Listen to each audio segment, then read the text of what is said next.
Ezrat Hashem, on se retrouve pour un second cours sur le Shlom Bayit. On a vu la semaine dernière, on a expliqué pas mal de choses entre la création du monde, Adam et Ève, le rapport homme-femme, le travail sur les midot, le fait que quand on va travailler ses midot, ses qualités, ses défauts, on peut réinventer une création, recréer sa vie dans son foyer, recréer une genèse à chaque instant dans son foyer, par rapport au contrôle de la situation qu'on peut avoir sur son couple, sur sa vie, tout simplement en arrivant à contrôler ses émotions et à surmonter nos émotions et à comprendre ce qui se passe dans un foyer.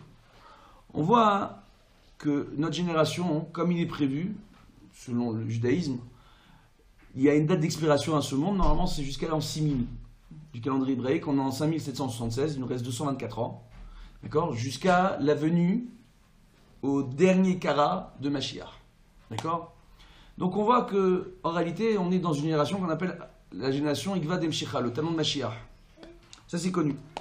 Acharit Ayamim, les derniers jours. D'accord? Alors maintenant, ce qu'on voit, c'est quoi? C'est que tout simplement, dans la Masechet Sota, il est marqué que dans cette génération-là, tout le monde le sait, hein, c'est repris par beaucoup de gens, Baruch Hashem, on voit que dans notre génération, on aura un souci. Où dans les foyers, le mari deviendra le pire ennemi de sa femme, la femme deviendra le pire ennemi du mari, et les enfants deviendront les pires ennemis des parents, et les parents deviendront les pires ennemis des enfants.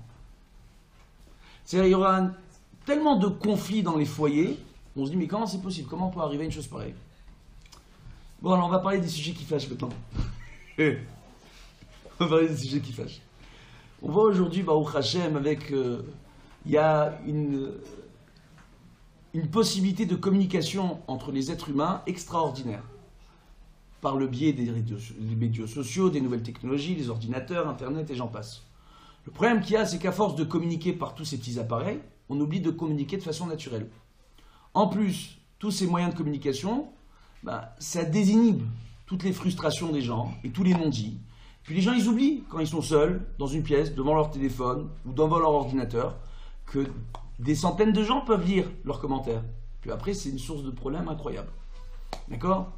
Ça, c'est premièrement. Et puis des fois, on voit des gens qui vont communiquer entre eux, avec leurs enfants, ils vont envoyer un SMS. Les enfants, ils vont envoyer un SMS. Puis on oublie que c'est la véritable communication. On voit un nouveau phénomène. Moi, j'ai des gens qui viennent me voir, qui me disent, Vodara, moi j'étudie tous les jours. Ah, avec qui? Avec un super Rav. Rav Intel. Je dis, ah bon, vous allez dans son bête midrash tous les jours?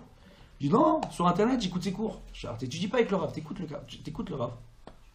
Parce que si tu as des questions sur le cours qu'il est en train de donner, et si tu n'as pas compris quelque chose, si tu n'as pas de rapport avec le Rav, tu n'as pas de contact avec lui, on ne sait pas si tu as bien compris le cours ou pas. C'est pour ça que la proximité est importante. Maintenant, dans le couple, la proximité aussi, elle est importante.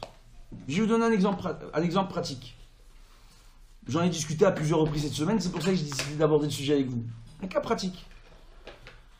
Très souvent, on voit dans le foyer que lorsqu'un enfant pose problème en termes d'éducation, on voit souvent des parents, surtout les mères en général, sans aucune misogynie, qui vont réagir très très fort par rapport à un comportement récurrent de l'enfant. Un enfant qui va avoir du mal à se lever tous les matins, un enfant qui va systématiquement arriver en retard ou qui ne va pas directement rentrer de l'école à l'heure qu'il devait, il va arriver à la maison avec une heure et quart de retard. Parce qu'il s'est amusé en chemin ou on ne sait pas ce qu'il a fait. Qu'est-ce qu'on voit? On voit une chose extraordinaire, on voit très souvent les mères, lorsqu'elles grondent leur enfant, parce que le comportement est récurrent, arrive à un moment donné où on a parlé avec l'enfant à plusieurs reprises, quand elles vont le gronder, on a l'impression qu'elles grondent l'enfant de façon totalement disproportionnée. Et des fois, je vois des maris qui disent, mais pourquoi l'enfant tu le grondes comme ça, et pourquoi tu es aussi dur avec lui? Ou l'inverse. Pourquoi? Parce que très souvent dans un couple, il y a des gens qui sont plus angoissés que l'autre, qui ont plus de crainte que l'autre, qui ont plus de doutes que l'autre. Et des fois, quand on voit un mauvais comportement chez un de nos enfants, ou nous en tant que parents, on estime faire énormément d'efforts et de sacrifices pour nos enfants pour les voir réussir, et quand on les voit qui se détournent, même légèrement, là on parle juste de retard, d'accord, mais ça peut devenir grave si on laisse cette récurrence s'installer dans la vie de l'enfant. Le problème qu'il y a, c'est quoi? C'est qu'on va voir à un moment donné que les parents, ils ont une crainte, une angoisse. Et il y en a forcément un des deux, en général c'est les mamans, qui vont se projeter sur les 20 prochaines années. Je donne un cas pratique. Je l'ai donné ce soir, il n'y a pas très longtemps, à un couple. Un enfant, il arrive avec du retard à la maison. La mère, elle voit son enfant arriver tous les jours en retard. Elle lui dit, tu rentres à 5h30, tous les jours il rentre à 6h30, 7h. Arrive à un moment donné, la mère, elle se dit, attends, là ça suffit, je vais le gronder, pourquoi? Qu'est-ce qu'elle a vu la mère dans sa tête? Elle a vu que s'il continue comme ça, s'il continue comme ça va mal aller à l'école. Si ça va mal à l'école, il n'aura pas ses diplômes. S'il n'a pas ses diplômes, au niveau du travail, ça ira pas. Maintenant, si au travail, il continue à arriver en retard, ça ira pas non plus. Donc après, pour trouver une femme, ça va pas évident. Et quand il va trouver une femme, à cause de ses retards, il aura des problèmes de shlom bayit. Et si sa femme, elle lui dira, tu dois arriver à telle heure, il arrive avec 1h30 de retard, journalièrement, sa femme aussi, elle va lui faire des problèmes. Elle va comprendre la mère qui risque d'avoir des problèmes de shlom bayit. Et avec les enfants aussi vont arriver en retard. Les enfants, ses petits-enfants à elle, eux aussi, ils vont avoir des problèmes. Donc sur le coup, le gosse qui est arrivé, qui a que 10 ans maintenant, et qui est arrivé systématiquement avec du retard, bah elle le gronde, pas uniquement pour le retard qu'il a eu maintenant, pas uniquement pour le retard qu'il a eu hier, mais pour les 20 prochaines années qu'elle a projeté dans son esprit. Oh, c'est lourd, mais c'est comme ça. Vous pouvez me dire que c'est le contraire? Il y a des mamans. Vous pouvez me dire que c'est le contraire? Bon, il y a beaucoup de gens où ça fonctionne comme ça. D'accord? Quand on voit que, en réalité, une personne se met à réfléchir de cette façon, il faut bien comprendre que c'est une personne en général qui a beaucoup de craintes, et beaucoup de doutes, et beaucoup d'angoisse. Le problème qu'il y a, c'est qu'à travers ce comportement, au lieu d'encourager l'enfant à corriger le problème chez lui, l'enfant qui est jeune ne comprend pas la disproportion entre l'acte qui n'est pas noble, qui est répréhensible, et puis la façon dont on le gronde. Parce que la personne gronde cet enfant pour les 20 prochaines années. Donc qu'est-ce qui se passe à partir de ce moment-là? À cause des angoisses qu'on peut avoir, des éventuels risques. Maintenant, il n'y a rien eu. Mais on veut prévenir les problèmes. C'est le rôle de l'éducation. L'éducation, c'est pour prévenir. D'accord? C'est pas s'occuper du problème quand il arrive. Il faut les prévenir. Maintenant, à force de vouloir trop prévenir les problèmes, on finit par étouffer l'autre. On finit par étouffer l'autre, par s'étouffer soi-même et s'étouffer dans nos doutes et nos craintes. Et on arrête de vivre. Et on perd notre joie de vivre. Et à la fin, les enfants, le mari, deviennent dans le foyer une source d'angoisse. À la fin, on peut avoir comme résultat des femmes qui vont se dire « Shabbat arrive. C'est mon seul jour de congé en Israël. » Je donne cet exemple. Je dois le vendredi passer ma journée, non seulement à préparer le Shabbat, mais à nettoyer la maison. Et en général, la femme dans le foyer, je le dis comme ça, en général, c'est celle qui dérange le moins la maison. Donc c'est elle qui a le moins de choses à ranger, pas proportionnellement par rapport au membre de la famille, dans la maison, par rapport à ce qu'elle dérange. Mais elle doit ranger les affaires de tous les autres. Ça c'est premièrement. Et préparer le Shabbat. Et c'est sur le seul jour de congé. Et le Shabbat, ça devient quoi? Prépare la table, sert à manger, après on débarrasse la table, après on doit préparer le prochain repas, on doit tout préparer, le Motsei Shabbat, il faut tout nettoyer. Oh, mais il faut aussi toucher tous les enfants, pour être sûr qu'ils arrivent à l'heure à l'école. Donc c'est, pour beaucoup de femmes, malheureusement, parfois le Shabbat, c'est synonyme d'angoisse. Synonyme d'angoisse, malheureusement. Il n'y a pas le ta'anoug. Ce ta'anoug-là, et il y a beaucoup de maris qui ne le voient pas, qui ne le comprennent pas. L'angoisse de la femme à ce moment-là. Et comme résultat, on a quoi? On a des femmes qui se mettent à se dire « Mais est-ce que j'aime vraiment ma famille? C'est horrible que je pense ça d'eux. Qui me dérange, que c'est mes enfants, je les ai mis au monde, je les ai portés dans mon ventre. Est-ce qu'il est légitime pour moi en tant que femme d'avoir de telles pensées? Mon mari n'est pas à mon écoute. Est-ce que j'aime vraiment mon mari? » Et on voit les doutes s'installer. Et en général, ces deux profils de personnes se rejoignent. On retrouve ces deux problématiques chez la même personne, que ce soit le mari ou la femme. Et à partir de ce moment-là, on voit ces gens-là qui perdent toute joie de vivre. Alors il y a un enseignement sur la Maseret Sota du Ben Ishraï dans le Ben Yehoyada. Il est rapporté là-bas qu'un homme qui vit sans femme, il est comparé à un mort. On ne dit pas ça pour une femme. C'est marqué nulle part pour les femmes. Une femme qui n'a pas de mari, on ne dit pas qu'elle est comparée à une personne morte. Un mari qui n'a pas d'épouse, on dit oui. Pourquoi? On dit qu'un homme comme cela, il vivra sans shalom, sans bracha, sans tova. Alors pour expliquer, on dit shalom ou simcha aussi. D'accord? C'est les initiales de Shevet. Shevet, tout le monde le sait, c'est une tribu. C'est l'initiale de tribu. Maintenant, on voit quoi? On voit en réalité qu'à partir du moment où cette personne-là vit sans simcha, sans bracha, sans tova, ou sans shalom, sans bracha, sans tova, il faut savoir que ces trois noms-là sont les noms de la présence divine dans le foyer. La présence divine dans le foyer, elle a trois noms. Ces trois noms-là. D'accord? Quatre noms exactement. Shalom et simcha. D'accord? Bracha et tova.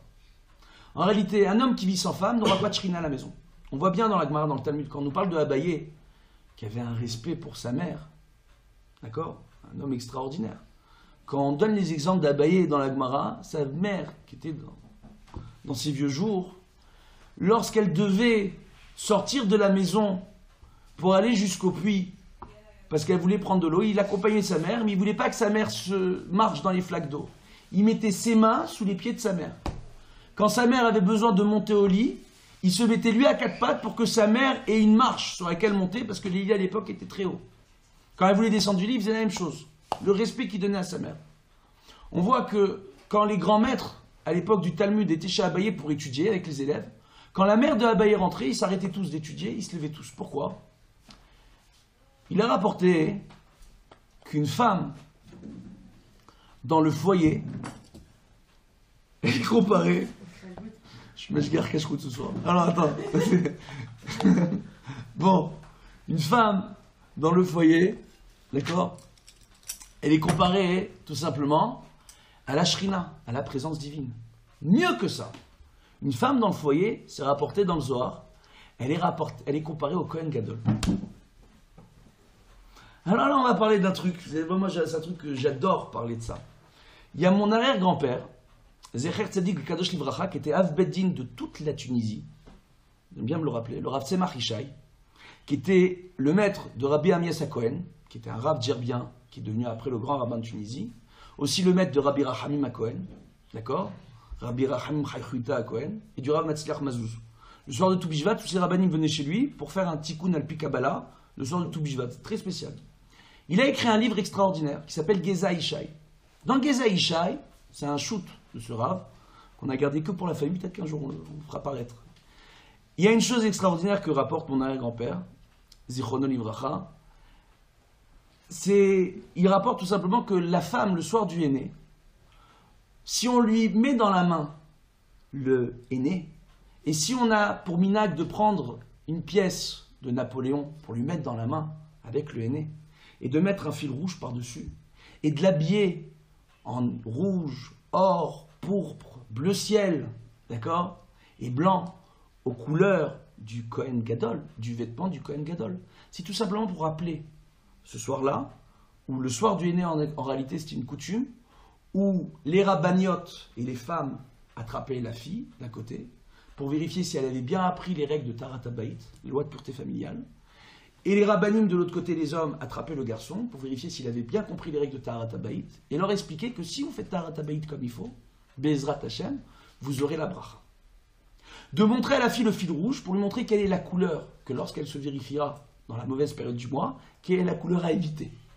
Et tout simplement lui mettre le henné avec une pièce pour lui montrer quelle est la taille qui la rendra nida.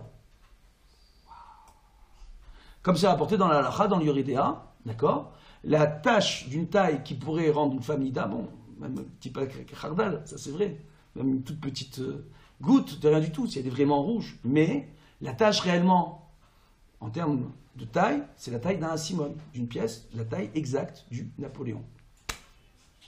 Oh, et beaucoup de gens ne savent pas ça. Malheureusement, le henné aujourd'hui, c'est devenu la soirée orientale avec les danseuses. On est un peu loin de l'idée du henné à la base. Bref. Et c'est tout simplement pour rappeler que la femme qu'on va épouser, c'est être le Kohen Gadol et la Shrina dans la maison. C'est quoi le rôle du Kohen Gadol à l'époque du Beth Amikdash? Le rôle du Kohen Gadol, c'est éduquer le peuple d'Israël. On voit très bien que quand on parle de Chanoukat Baït, d'accord, c'est une coutume que les gens ont, c'est rapporté nulle part dans Shulchan Aruch. On en parle dans l'Yerushalmi, on en parle dans le Talmud. Mais Chanoukat Baït, c'est quoi? C'est un terme qu'on voit quand? À l'inauguration du Mishkan dans le désert.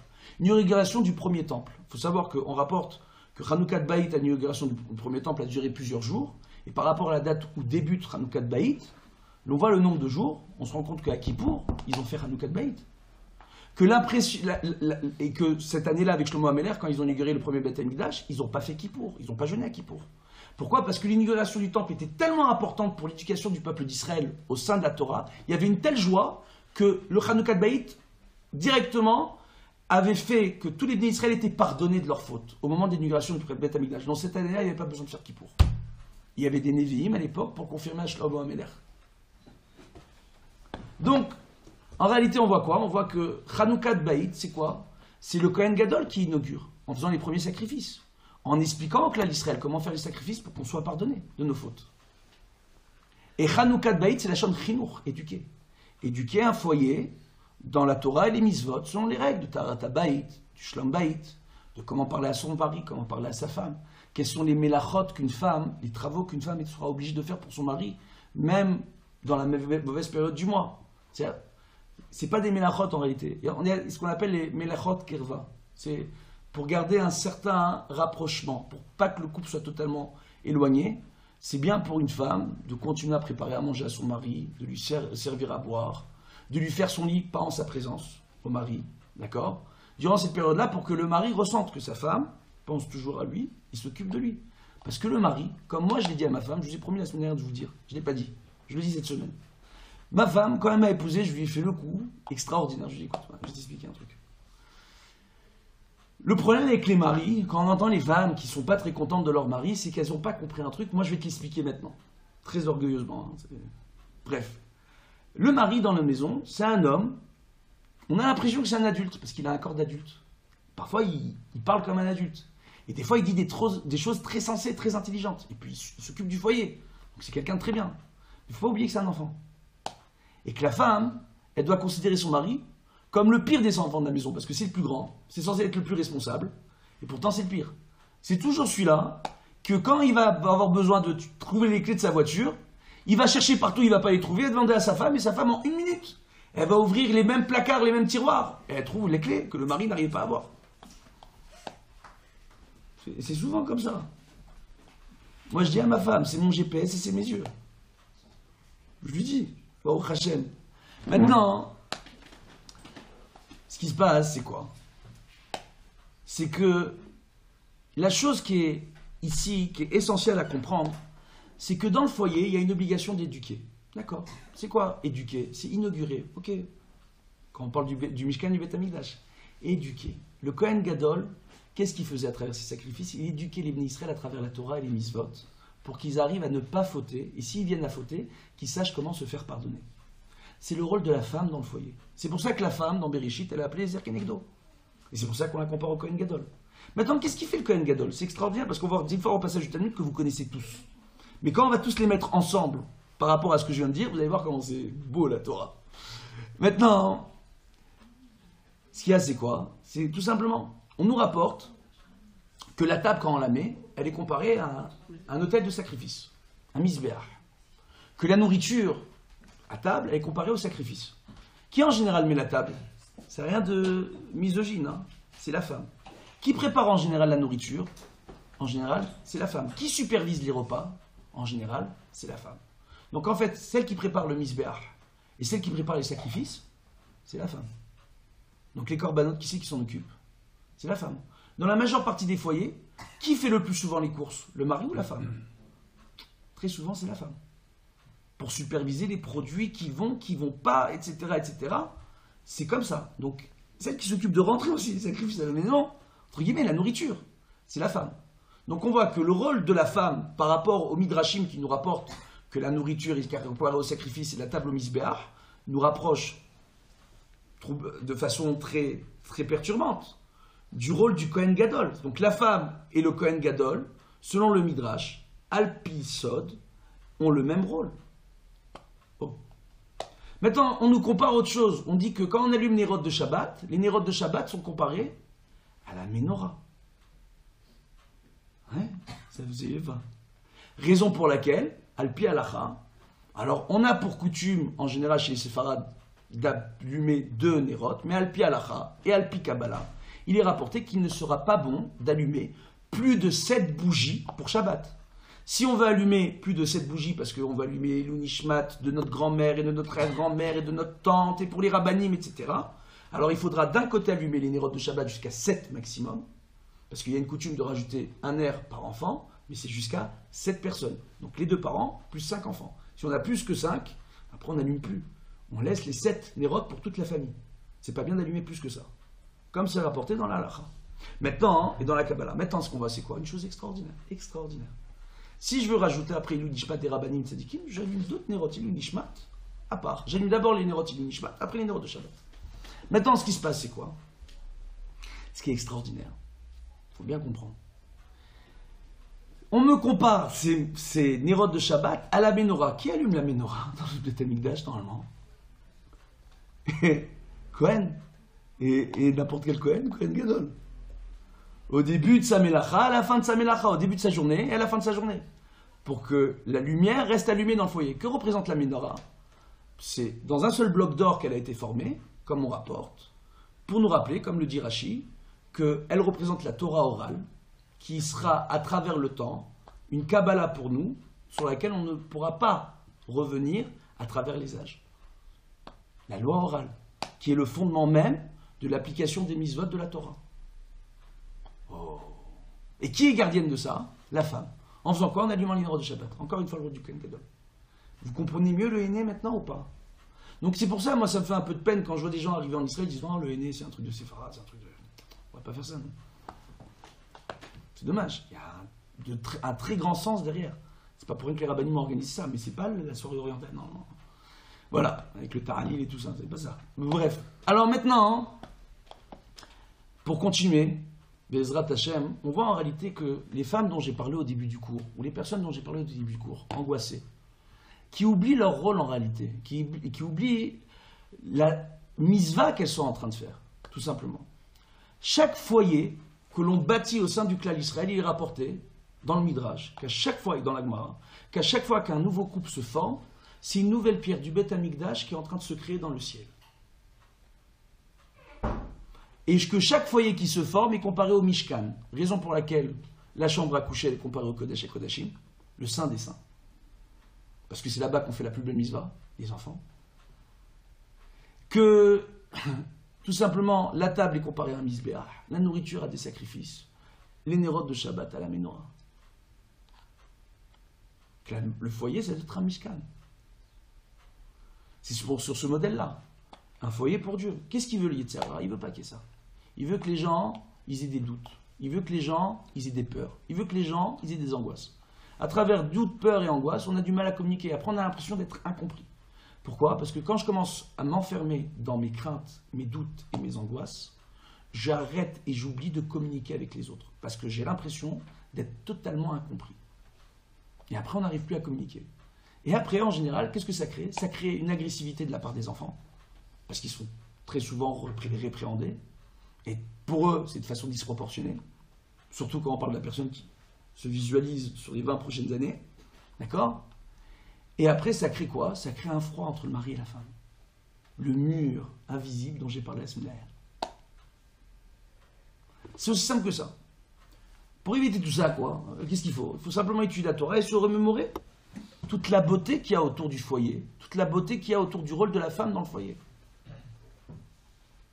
C'est un rôle extraordinaire de devoir éduquer les enfants, de s'occuper du mari, être Ezer Kenegdo, en étant le Kohen Gadol et la Shrina dans la maison.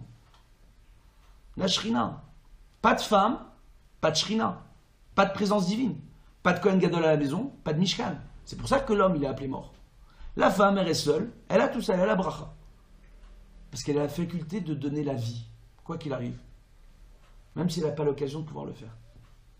Et de ce fait-là, elle a une compréhension des choses beaucoup plus simple. Il est rapporté dans la Gemara, sur Brouria, la femme de Rabbi Meir Balanes. À ce moment-là, Rabbi Meir Balanes, il a dit Nashim da'atan kala. Les femmes, da'atan kala, beaucoup disent, elles sont nerveuses, elles sont impétueuses, elles ont tendance à juger de façon rigoureuse. C'est midatadine, la femme. Elle représente la rigueur divine, la femme dans le foyer. Parce qu'elle est droite, la femme, normalement. normalement. Si elle n'est pas gâchée par le temps et ses mauvaises midotes. Maintenant, ce qui se passe, c'est quoi? C'est que il a dit Da'atan Kala, elles ont un esprit léger. C'est la kavana que beaucoup de gens sur cette Gemara. J'ai entendu des Gdolé Hador, le Rav Meir Mazouz, le Rav Mordechai Eliaou, le Rav Ovadia Yosef, me dire sur cette même Gemara et rapporter des Mefarshim, rapportant que c'est pas ça de la kavana. La kavana, c'est que Brouria, qui avait décidé à un moment donné de... Il faut savoir une chose, c'est que quand on parle des maîtres de la Mishnah, on parle de Tanaïm. Il y a des halachot qui ont été tranchés selon les enseignements de Brouria dans la Mishnah. C'est une Tanaïte Brouria. C'est ce qu'on appelle un maître du Talmud, la femme de Rabbi Meir Balanès. Elle nous a enseigné des halachot. Elle a un niveau extraordinaire. C'est une femme qui a perdu des enfants un Shabbat. Et durant Shabbat, elle n'a pas voulu annoncer la mauvaise nouvelle à son époux. Et Motsai Shabbat, elle va le voir. Elle lui dit, dis-moi, je veux te poser une question. Alpi Halacha. Si quelqu'un te fait un cadeau, mais juste après qu'il t'ait fait un cadeau, ils te disent, attends, finalement je me suis trompé, je dois récupérer mon cadeau. D'accord? Je veux récupérer mon cadeau. Alpi Halacha, il peut ou il peut pas? Rabbi Meir Balanès, il a dit, Alpi Halacha, il peut. Il dit, bah voilà. Kadosh Baruch Hu nous a donné des enfants, c'est un cadeau. Comme il nous a pris, il les a donnés, il nous a repris. De là vient la fameuse phrase, Hachem Natan, Hachem Lakar. Qu'on entend malheureusement aux enterrements des enfants. Maintenant, ce qu'on voit, c'est quoi?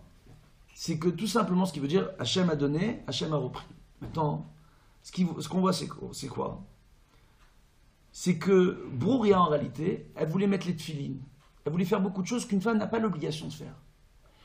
Et Rabbi Meir Balanès qui dit Da'atan Kala, il dit non, elle n'avait pas besoin de tout ça. Elle n'avait pas besoin d'étudier autant de Torah, parce qu'elle était capable. Ces halachot-là, elle ne nous a pas enseigné grâce à son étude, mais tout simplement grâce à son savoir en tant que femme. Elle n'avait pas besoin de mettre les tefilines. Pourquoi elle n'a pas besoin de mettre les tefilines?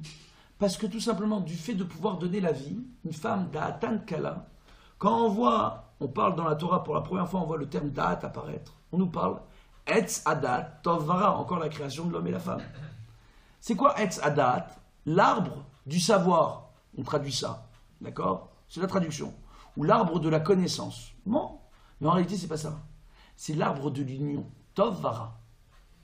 C'est l'arbre de l'union entre le bien et le mal. Il est rapporté dans le Zohar, sur Parashat Bereshit, une chose extraordinaire. Que lorsque Adam et Ève, lorsque Ève a fauté, et a mangé le fruit interdit de l'arbre, quand Adam il a vu ça, il a compris devant lui qu'il avait une occasion extraordinaire qui se présentait.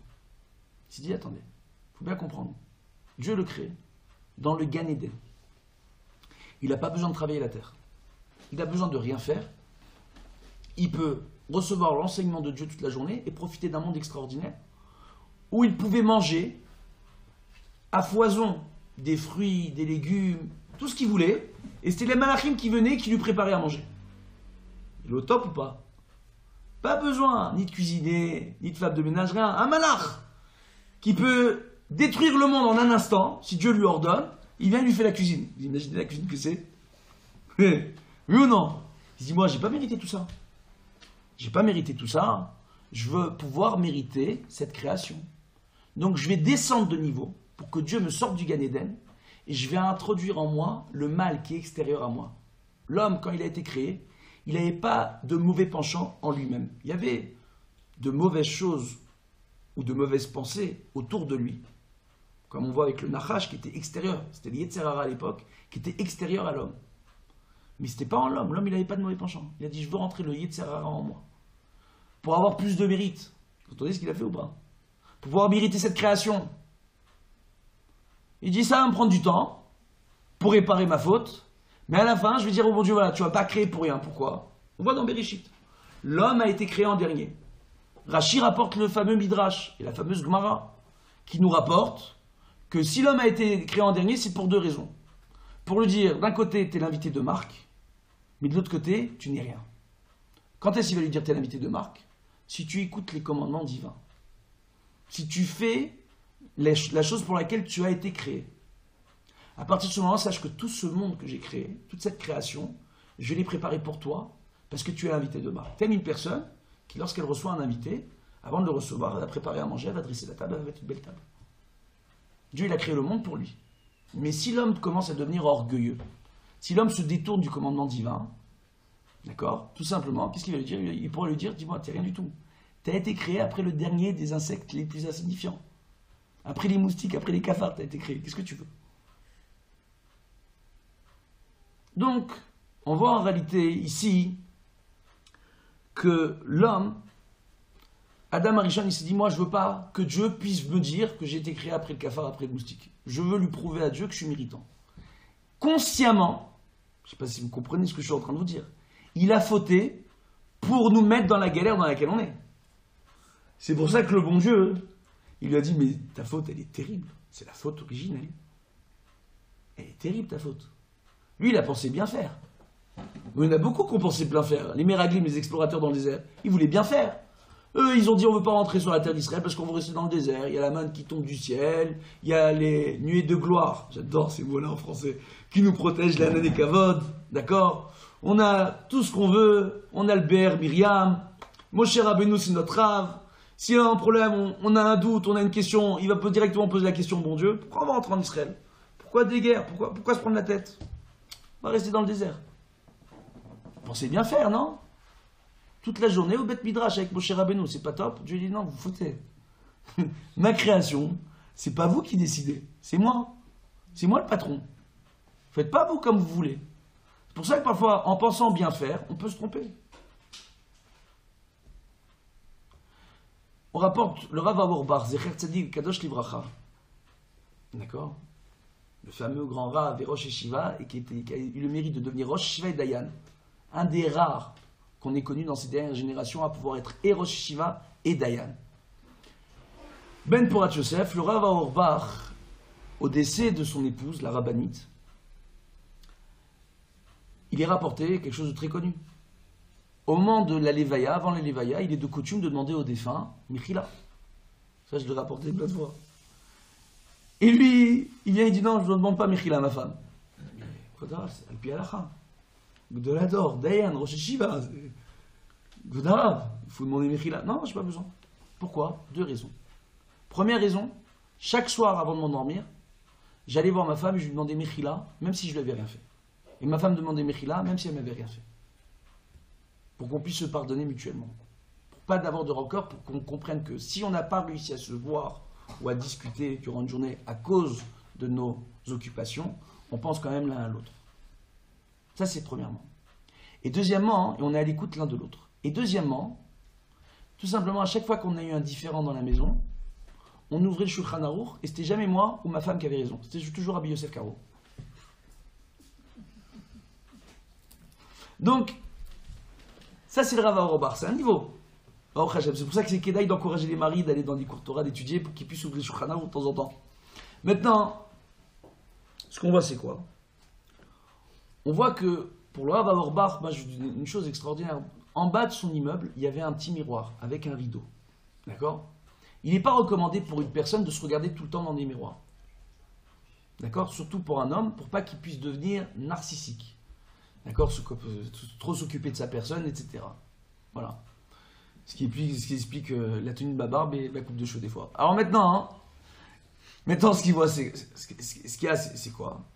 C'est que lui, malgré tout, lui, il était très macpide de ne pas se regarder dans les miroirs et tout. Mais il avait ce miroir-là dans l'entrée de son immeuble pour qu'à chaque fois, les Bachurim, quand il accompagnait la yeshiva, il voyait le Rav dire aux Bachurim, attends, excuse-moi, je dois me préparer, j'ai un rendez-vous. Très important. À l'heure du déjeuner. Le Rav, il rentre chez lui pour déjeuner, il dit, il fait Kabbalat Kal, le Rav, etc. Il dit non. Il pousse le rideau, il se regarde dans le miroir, il s'arrange, il vérifie son chapeau, il vérifie ses péotes, il arrange un peu sa barbe, il referme le rideau, il va, il frappe à la porte de la maison. Et un jour, à Bachour, il a osé lui dire, mais votre Rav, tous les midis, vous avez rendez-vous important. C'est qui ces gens qui viennent vous voir? Parce qu'on n'est pas au courant que vous faites Kabbalat Kal. Lui, mais tous les midis, moi j'ai rendez-vous avec ma femme, c'est très important. Un Gdolador. Ah, c'est des histoires qui sont extraordinaires. Donc, quand je vous explique tout ça, c'est tout simplement pour bien comprendre que dans la Mishnah, on nous rapporte que pour annuler tout doute, qu'il y a des listes assez des harav, d'accord? Fais-toi un rave, d'accord? Pour évacuer tout doute. D'accord? L'istalek, minasafek. D'accord? Donc ça veut dire quoi? Ça veut dire qu'il faut prendre des fois des rabbanim. Quand on a un doute, des fois, c'est pas méchant. Moi, j'ai constaté avec les années une chose extraordinaire. J'ai eu dans mes fréquentations beaucoup de rabbanim qui s'occupent de Shlom Bayit. Parfois, ça leur prend tellement de temps que pour eux-mêmes, dans l'éducation de leurs enfants ou dans le Shlom Bayit de leur épouse, c'est très compliqué. Moi, j'ai eu l'occasion de voir de grands rabbanim. Et quand j'étais petit, je ne sais pas pourquoi, hein, j'ai eu un rave, le rave Israël. Baruch Hashem, on a eu ce mérite à Sarcelles, d'avoir ce grand sadique. Baruch Hashem, qui était entre guillemets dans le milieu rabbinique, il faut savoir comment on l'appelait le rave Israël. On l'appelait Asifria, la bibliothèque. Je ne sais pas si vous comprenez, tellement il avait de connaissances. Alors, ce qui se passe avec le rave Israël, quand j'étais petit, il m'a dit deux choses. Il m'a dit, je devais avoir 9 ans, il m'a dit déjà, sache une chose. Ne compte jamais sur les gros donateurs. Il faut avoir des petits donateurs. Je n'ai pas compris de quoi il me parlait. J'avais 9 ans. Hein. Et la deuxième chose qu'il m'avait dit, il me dit, sache une chose. Un rave, la priorité, c'est la femme et les enfants. Ne fais jamais cette erreur. J'ai pas compris. À cette époque-là, si on m'avait dit, tu deviendras rave, j'aurais eu jamais de la vie. Même à mes 18 ans, si on m'avait dit, tu deviendras rave, j'aurais dit jamais de ma vie. Même à 20 ans, hein, Alexis? Rave, jamais de la vie. Donc, ça veut dire quoi? Ça veut dire qu'en réalité, bon, ok, on sait jamais vers quoi ça... Et lui, en réalité, le rave, alors, je sais pas ce qui s'est passé, mais Baruch Hashem, il m'a donné un bon conseil. Et je fais un truc extraordinaire, je vais vous donner le truc. Hein, Bli Inara, excusez-moi, il fait chaud ici. Baruch Atah, Olam Shakon Yavido. Faites vos brachot.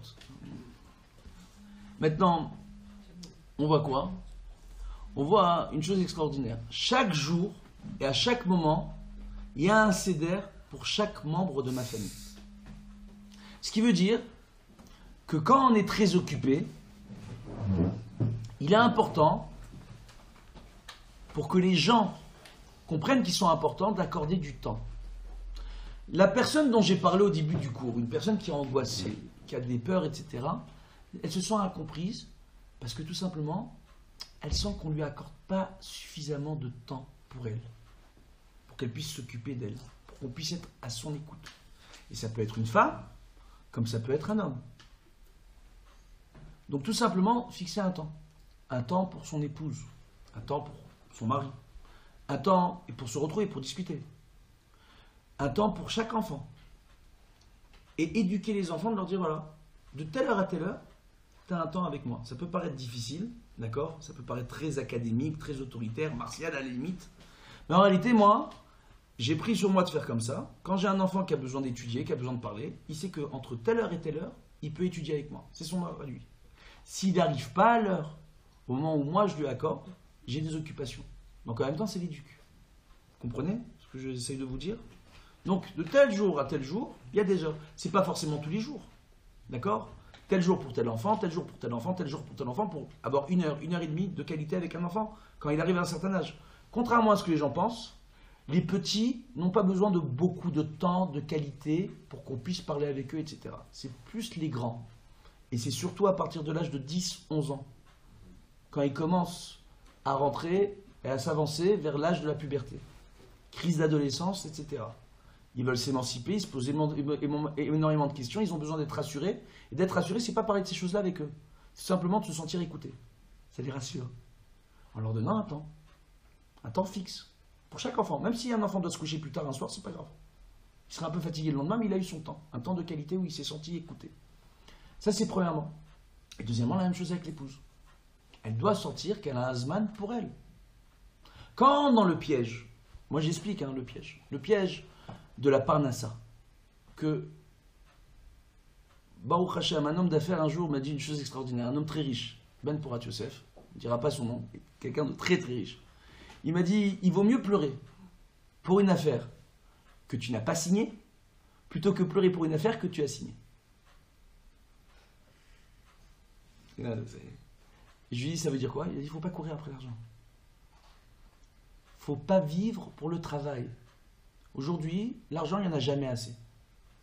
Il y a toujours une mauvaise facture qui tombe au mauvais moment, un imprévu, une amende qui arrive quelque part, on ne sait pas pourquoi. Il y a toujours un imprévu, toujours, Baruch Hashem, il y a toujours un petit truc qui fait qu'on n'a jamais réellement suffisamment d'argent devant nous. Ça, c'est une règle, hein. L'argent, on n'en a jamais assez. Maintenant, ce qu'il y a, c'est quoi? C'est que très souvent, on court après la parnassa. Et puis même quand on rentre à la maison, on doit régler des clients, on doit essayer de trouver des solutions, de trouver de l'argent. Parfois, ça peut être un prêt, parfois, ça peut être une rentrée d'argent, parfois, ça peut être un don, ça peut être différentes choses. Et on court après l'argent. Courir après l'argent peut gâcher la vie de quelqu'un. Pourquoi? Parce qu'on oublie de voir autour de nous l'essentiel, les gens qui sont autour de nous. Il y a un très bon ami à moi, le Rav David Nakash de Natania. Je ne sais pas si vous connaissez. Je l'aime beaucoup. Il fait beaucoup de bien depuis très très longtemps. Et c'est quelqu'un de très positif. Ben Porat Yosef. Le Rav David Nakash, il m'a dit une chose extraordinaire avant mon mariage. C'est-à-dire, il était là à mon Shabbat Ratan, etc. Baruch Hashem. Et il m'a dit une chose, il m'a dit voilà, je vais te dire une chose entre nous. Sache que tes problèmes, tu dois les mettre dans un sac à dos. Quand tu rentres à la maison, le sac à dos, tu le laisses devant la porte. Il n'y a personne qui va vouloir voler tes problèmes. Donc, tu peux le laisser devant la porte. Et fais une fila, tu dis à Kadosh Baruch, je t'en supplie, fais que le sac il reste là et qu'il ne rentre pas dans la maison. Rentre dans la maison sans les problèmes et tu reprendras tes problèmes le lendemain matin quand tu sors de la maison. À la maison, ne parle pas de tes problèmes. Écoute les problèmes des autres. Écoute les problèmes de ta femme. Écoute les problèmes de tes enfants. Pourquoi? Parce que le rôle de l'homme dans le foyer, c'est de rassurer. Adam Arishon, quand il a fauté, il a vu que sa femme avait déjà fauté, donc il y aurait une conséquence. Il ne voulait pas que Dieu vienne punir son épouse et le priver de sa moitié, pour lui changer peut-être de femme. Il s'est dit, je vais fauter, et ensemble on va faire le tikkun avec ma femme, je ne vais pas la lâcher. Pourquoi? Et depuis, le rôle de l'homme, c'est quoi? C'est de rassurer. Parfois, on dit, Yerida et Tsurechaya, ma femme elle descend un peu, elle va pas bien, je vais descendre avec elle, pour la remonter avec moi. Le principe du trampoline. Vous connaissez le principe du trampoline? Trampoline, quand je saute sur mon trampoline, plus je prends d'élan, plus je me retrouve haut. Mais plus je le saute haut, plus je descends rapidement. Donc plus la chute est difficile, jusqu'à que j'arrive à m'agripper quelque part. Donc parfois, on peut avoir une femme qui saute jusqu'au ciel, mais elle ne sait pas où s'attraper. Va toi, saute avec elle et rattrape-la et rattrape la barre dans le ciel. C'est le rôle du mari. C'est ça qu'a fait Adam Arishon avec Chava. Oui. Alors, si l'homme il a des problèmes, comment il parle avec lui dans ce cas? Ah oui, on va discuter. Excellente question. Avec Laura. C'est, hein? Non, c'est une très, non, c'est une très bonne question. Très bonne question. Monsieur s'appelle, le prénom juste. Yaakov. C'est une question de Yaakov, ça. Maintenant, Baruch Hashem. En réalité, ce qui se passe, c'est quoi? C'est que dans le couple, j'ai déjà expliqué la semaine dernière, qu'en réalité, pour arriver à communiquer, il ne faut pas écouter forcément que les paroles. Il faut ressentir la douleur de l'autre. Quand il nous parle, en réalité, son ressenti. À partir de ce moment-là, quand on communique en termes de ressenti, il y a une situation qui nous a dérangés dans le foyer, par rapport à un enfant, par rapport à notre conjoint. Ça nous a dérangés. Parler avec le conjoint de la situation et ce que nous, on ressent. Et ce que peut-être l'enfant ressent. Pour arriver à travers tout ce pêle-mêle d'émotions et de sentiments, à parler calmement, c'est important. Ne pas se laisser emballer par les sentiments. Ne pas laisser place à la colère. La colère sème place à la convoitise et à la douleur. Ça, c'est une chose qu'il faut comprendre. Comprenez ou pas? Quand moi je me mets en colère parce qu'il me manque quelque chose. Quand il me manque quelque chose, j'ai besoin de combler le manque. Quand j'ai besoin de combler le manque, je me mets tout simplement à imaginer ce qui me manque. Et après, tout simplement, ça peut créer, dans l'imaginaire de la personne, des manques qui ne manquent pas vraiment. Ça, c'est premièrement. Je ne sais pas si vous arrivez à me suivre. C'est parce que moi-même, je n'ai pas compris. Mais, hein? Bon, d'accord. Bon, alors, vous m'expliquerez après. Alors maintenant, ce qu'on voit en réalité, c'est quoi? C'est d'arriver à discuter avec sa femme de ce qui nous a dérangé. Mais calmement. Si la femme se met en colère, je dis, écoute, j'ai compris, tu es en colère. Moi, je suis disposé à en discuter. Quand tu seras calme, on en discutera. Elle va s'énerver, on se tait.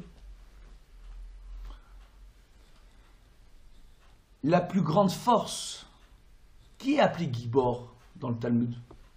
Ezéoua Gibor, Kovesh Yitzro, celui qui arrive à prendre le dessus sur son mauvais penchant. Lui, c'est un Gibor. Un vrai. C'est quoi être gibor? Quand quelqu'un en face de nous énerve et nous fait nous sentir mal. D'accord? Pourquoi? Parce qu'en réalité, c'est une personne qu'on aime. Une personne qu'on a choisie. En général, c'est rare de trouver dans notre génération des gens qui ont été forcés de se marier ensemble. On a choisi. Et on se dit, mais j'ai choisi quoi? Qu'est-ce que j'ai fait comme bêtise de t'avoir épousé? Vous n'avez jamais entendu cette phrase? Quand les gens s'énervent. Bon, ça peut arriver. Tout simplement. C'est quoi en réalité? Tout simplement parce qu'on n'arrive plus à communiquer, parce que nos émotions prennent le dessus. Le Yetzer Hara se sert de deux émotions. Comme j'ai expliqué la semaine dernière, il n'y a aucune émotion, il n'y a aucune mida qui est négative. Il n'y en a que deux qui ont un problème. Le kaas, la colère, la hatzvut, la mélancolie, qui mène vers la déprime, la dépression et la catastrophe. Le renfermement, on n'a plus envie de communiquer, de s'ouvrir vers l'autre, de parler avec l'autre. Donc c'est là qu'il faut arriver à prendre le dessus, à parler de nos sentiments. Ça, on dirait de la thérapie, de la psychologie, de la psychiatrie, c'est exactement ça. Tout simplement. Maintenant, donc je ne sais pas si c'est un élément de réponse pour vous, mais c'est comme ça que ça fonctionne. Si on n'arrive pas à s'en sortir, il ne faut pas avoir honte de demander une aide externe. Maintenant, une aide externe, je le dis, je le répète aux gens, ça ne doit être en aucun cas ni un ami, ni un membre de la famille, personne de l'entourage. Pour quelle raison? Moi, je le vois. J'ai vu des jeunes mariés faire l'erreur d'aller se plaindre chez leurs parents. Après, les problèmes se règlent. Mais 4-5 ans plus tard, les beaux-parents, ils arrivent chez le Dayan au moment du divorce, ils vont dire, mais au début du mariage, ma belle-fille, vous savez ce qu'elle a fait à mon fils? Donc quelque part, dans la tête des gens autour de nous, ça reste. Vous parlez avec un ami. Les amis, aujourd'hui, c'est des amis. Demain, on ne sait pas ce qui peut se passer avec ces amis-là. Et après, si on a le moins de problèmes avec ces gens-là, ils peuvent se servir de ces éléments-là pour nous poser problème. Mieux que ça, moi, j'ai eu des cas fantastiques. J'ai eu des cas de personnes qui avaient l'habitude d'aller voir des rabbinim pour prendre conseil auprès de ces rabbinim-là, dans leur shlom bayit, dans l'éducation de leurs enfants. Et le jour où on est parti voir ces rabbinim pour dire, bon, on veut marier nos enfants avec les enfants de ce couple-là. Le rav, il dit, surtout pas, moi, ça fait 25 ans que je m'occupe d'eux, si vous saviez le nombre de problèmes qu'ils ont, alors qu'aujourd'hui, ils n'ont plus aucun problème. Le rav les a aidés à régler tous leurs problèmes. De faire attention aux personnes qu'on va voir. Que ce soit un psychologue, un psychiatre, un médecin ou un rav. D'être sûr que la personne ne dit rien. À personne. Que ça reste entre vous et cette personne-là qui peut vous aider. Donc ça devient difficile de trouver la bonne personne pour aider le couple. Mais parfois, ça peut nous aider. Je vais vous dire pourquoi. Et je vous le dis d'expérience. Ce qui est extraordinaire, c'est que les gens rencontrent tous plus ou moins les mêmes problématiques. En termes de shlom bayit. Tout le monde. Tout le monde. Les généraux à l'armée, les médecins, les rabbins, tout le monde. Les religieux, les pas religieux. Il y a le même type de problématique parce qu'il y a une façon mécanique de fonctionner chez les gens. Le terme réflexion, d'accord? La racine de réflexion, c'est quoi? C'est le verbe de réflexion, c'est quoi? C'est réfléchir. Mais la racine de réflexion, c'est le réflexe. On ne réfléchit pas notre esprit, c'est une mécanique. Et les sentiments sont expliqués de façon scientifique. Que quand on ressent certaines choses, il y a des enzymes dans notre cerveau qui fonctionnent d'une certaine façon et qui vont nous faire ressentir les choses. Et avoir une influence sur notre métabolisme. Raison pour laquelle 90% des problèmes de santé aujourd'hui sont de sources psychosomatiques. Vous savez ça? Comme je l'ai dit la semaine dernière, on voit aujourd'hui dans les hôpitaux des clowns. D'accord? Des clowns thérapeutiques. Des gens qui viennent faire rire les gens pour leur remonter le mérol, pour les aider à se soigner. Donc, ce que j'essaye d'expliquer, c'est quoi? C'est tout simplement de ne pas avoir peur de faire appel à quelqu'un pour nous aider parfois. Parce que d'expérience, et je vous le dis d'expérience, parfois on peut avoir un problème, on peut, avec le mari et la femme, parler du problème, avoir saisi le problème, en parler, et même avoir touché la solution, et parler de la solution, et avoir voulu mettre en place la solution. On n'y arrive pas parce que on est dans le sentiment. On est quand même dans la rancune et la rancœur que l'autre il ait pu me dire ou il ait pu me faire, ou il m'a pas dit ou il m'a pas fait. On est comme ça, on est touché par la question. Raison pour laquelle, quand on parle d'un dayan, exemple d'un dayan, une halakha simple, on dit qu'un dayan ne pourra pas juger un différend entre deux personnes, im hu nogea badavar, si lui, il est touché de près ou de loin par ces gens-là. soit parce qu'il les aime bien, ou parce qu'il en préfère un par rapport à l'autre, soit parce qu'il a un atelier pécuniaire dans la question, ou autre. S'il se sent Nogea Badavar, donc concerné par la question de près, il vaudra mieux ne pas juger l'affaire. Et parfois, ça peut être certains problèmes où il ne connaît pas les gens, où il n'y a pas de kerva avec les gens, il n'a aucun intérêt personnel, mais c'est une question qui l'agace. Donc forcément, il va, sur cette question-là, ou un problème qu'il a eu dans sa vie, et c'est l'occasion pour lui peut-être d'avoir une revanche, pour juger l'affaire telle qu'il aurait voulu qu'on réglait son problème à lui. Donc dans ces questions-là, un Dayan, il doit être vraiment honnête avec lui-même, être Nogea Badavar. Raison pour laquelle on dit d'un Dayan que si réellement il arrive à appliquer la vérité, à être vrai avec lui-même, il est considéré comme étant l'associé de Dieu dans la création. C'est pas rien, hein. Que la bracha d'un tel Dayan, elle est extraordinaire. Maintenant, pour vous expliquer les choses, qu'est-ce qu'on voit? On voit tout simplement qu'il y a des points sur lesquels il faut faire attention, comment préserver son foyer, comment arriver à communiquer entre nous. Ça se paraît très simple à dire, c'est toujours très compliqué. Mais en réalité, parfois entre nous, on a ce problème-là, et que quand on fait appel à une personne extérieure, d'un seul coup, la personne extérieure, qui va voir le problème, qui va apporter la solution, on va dire, ah, si même lui il a vu, c'est ce qu'on va faire. Et ça passe beaucoup mieux. C'est extraordinaire. C'est toujours comme ça. Donc, je vais vous donner un exemple concret. J'ai eu récemment un cas fantastique. Le cas du iPad. Il y a eu un iPad dans une famille. C'est quelque chose de très grave. À Washington, à l'époque, il y a eu le Watergate. Là, il y a eu un iPad, quelque chose de très très grave, une crise, mais vous ne pouvez même pas vous rendre compte de la crise. Il y a un papa qui a acheté à ses enfants un iPad. Extraordinaire. C'est un outil, vraiment, il faut le mettre entre les mains de tous les enfants. Hein, ça va aider la famille. Je plaisante, bien sûr. Maintenant, il a mis un iPad entre les mains de ses enfants et téléchargé plein de jeux sur l'iPad. Plein de jeux. Un des enfants, le plus jeune, qui devait avoir plutôt 6 ans, d'accord, 6-7 ans, il jouait au iPad tous les jours, et en discutant avec l'enfant, bref, ça je raconte après quand j'ai discuté avec l'enfant, mais d'abord je vous raconte l'histoire, je fais les choses à l'envers. Le iPad, cet enfant-là, un jour, il s'est énervé, il a décidé d'effacer tous les jeux qu'il y avait dans l'appareil. Et tous les jeux. Au bout de plusieurs semaines où tous les enfants rentraient de l'école et chacun à son tour avait à tour de rôle ce iPad pour jouer tous ensemble. Ils n'avaient pas de problème pour se passer le jeu, pour se donner les horaires, comme ils ne rentraient pas aux mêmes heures les enfants, donc il n'y avait pas de crise, il n'y avait pas de dispute, il n'y avait pas de bagarre entre les enfants. Mais cet enfant-là, d'un seul coup, il a décidé d'effacer tous les jeux. Les parents, ne comprenant pas, qu'est-ce qu'il a osé faire? Il y a des jeux avec des parties en mémoire, c'est quelque chose de très important quand même, les parties en mémoire et les scores, etc. Tout a été effacé. Alors, ils ont dit il faut le punir. Mais il faut le punir qu'il comprenne bien. On va lui interdire le iPad. Le gosse il dit tant mieux, je m'en fiche du iPad. Interdisez-moi le iPad, vous n'avez pas vu, j'ai effacé tous les jeux. Okay, qu'est-ce qu'on va faire? Il faut le punir, il faut trouver une punition. Bref. Et la punition, ça a été de vouloir, tous les soirs, envoyer cet enfant 1 heure plus tôt au lit. Résultat, l'enfant ne veut plus dormir de la nuit, il aura fait la misère. 3 mois plus tard de misère incroyable, que le gosse, il empêche tout le monde de dormir dans la maison, il leur fait les grimaces aux frères qui s'énervent, qui veulent le frapper, qui lui courent après, un truc de malade. 3 mois plus tard, histoire vraie, hein, histoire vraie. 3 mois plus tard, les parents désespérés disent peut-être qu'il a un problème. Peut-être qu'il a les trucs à la mode, là, je sais pas, là, comment ils appellent les BH, ou je sais pas quoi.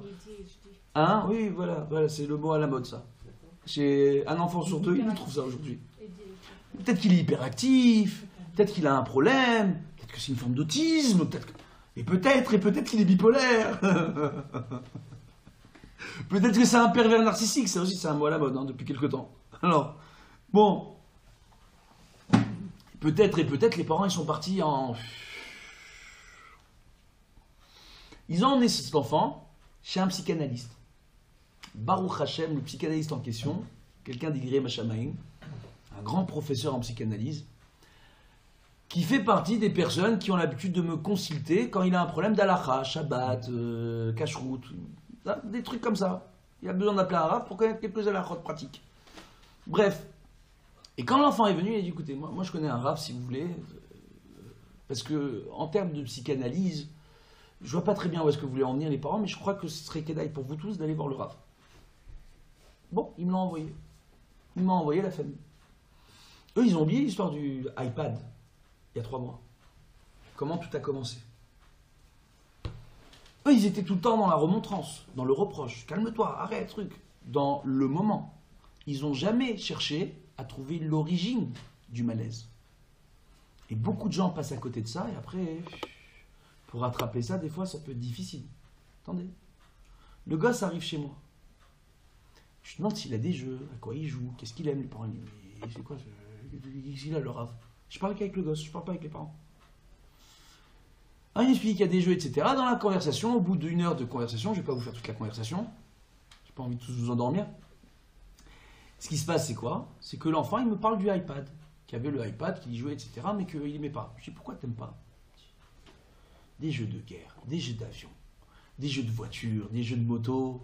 Il n'y a pas tous les tableaux. Quand on est bloqué, il faut acheter. Papa, je vais le voir pour qu'il achète les tableaux. Il me dit, ah non, mais ça coûte trop cher, moi je peux pas. Hein. Faites les niveaux et après je vous achète. Moi je peux pas, Mazé.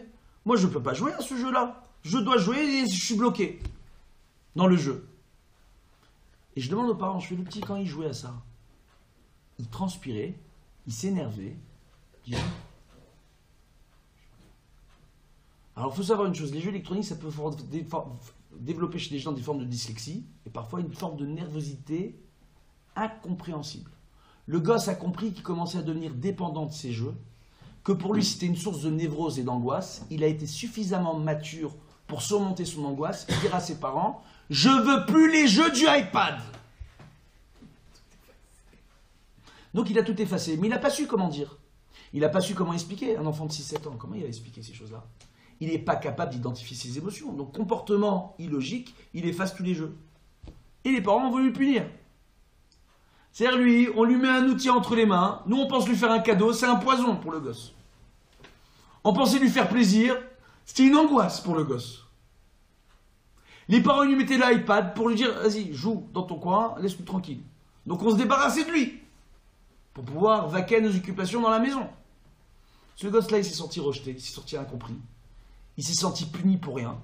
Il s'est senti en plus piégé par ses parents qui lui ont mis un guet-apens dans sa vie, qui lui ont gâché sa vie avec son iPad. Un enfant de 6 ans, de telles émotions pour lui, mais c'est la fin du monde. Il faut arriver à comprendre.